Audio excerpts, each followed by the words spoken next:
খুব একটা পারি না, কিন্তু খুবই ইন্টারেস্টিং। আমাদের ছোটোবেলায় বাবা মা দাবা খেলতো, আর আমি আর আমার দাদা এক একজনকে সাপোর্ট করতাম, তো খুব ইন্টারেস্টিং মেমোরিজ আছে ছোটোবেলার। নৌকো আমি একটু মানে সেটাই মনে হচ্ছিলো, ভাবছিলাম। সো নৌকো is something like go with the flow, or like নৌকো দাবাতেও খুবই সোজা চলে আর কি। মধুকৃত আমার বন্ধু, আমার ডিরেক্টর কাম বন্ধু। ও আমাকে যখন প্রথম বলেছিল দাবারুর কনসেপ্টটা, আমি বলেছিলাম এটা ভালো, তুমি এটা করো, কারণ সবাই এত বেশি ক্রিকেট ফুটবল নিয়ে হচ্ছে, দাবাটা একদম অন্যরকম। আমি আমার বাড়িতে দাবা দেখেছি, কারণ আমার ভাইয়ের খুব ইন্টারেস্ট আছে, আর আমি একদম বুঝতে পারি না, সেই জন্য যেই জিনিস বুঝি না সেই জিনিস নিয়ে দেখবে একটা আছে, ও বিশাল একটা বড় ব্যাপার,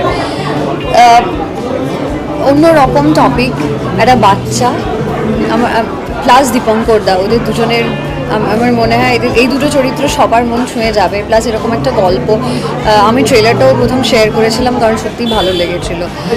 হোপফুলি ভালো হবে।